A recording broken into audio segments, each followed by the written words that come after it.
Hello everyone, welcome to the channel. तो आज हम मिल्क सिक्रेशन पाथवे पढ़ेंगे और इसे ऐसे याद करेंगे ट्रिक्स के साथ कि आप कभी नहीं भूलोगे। और इस वीडियो से आपको बोर्ड्स और नीट में बहुत हेल्प मिलेगी। वीडियो स्टार्ट करने से पहले अगर आपको पूरा रिप्रोडक्शन पढ़ना है तो आप मेरे फ्रेंड, उसके चैनल का नाम है बायोलॉजी विद ब्रदर, उसको विज़िट कर सकते हैं, लिंक डिस्क्रिप्शन में है। So let's start with the concept, then we will discuss with the trick. As you know, mammary gland is characteristic feature of females mammals. Mammary gland are paired and contain glandular tissue and some amount of fat, as you can see in the given figure.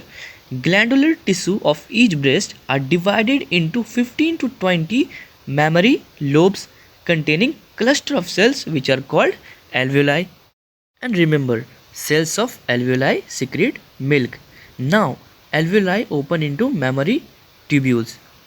Now, these tubules of each lobe join to form mammary ducts. Now, many mammary duct joins to form a wider mammary ampulla which is connected to lactiferous duct through which milk is sucked out.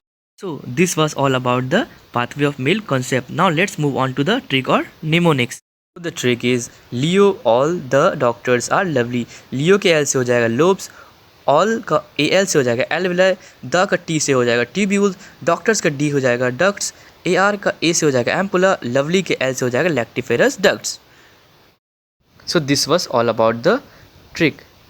अगर आपको video अच्छा लगा तो video को like, channel को subscribe और bell icon press करना बिल्कुल ना भूलें। Thanks for watching.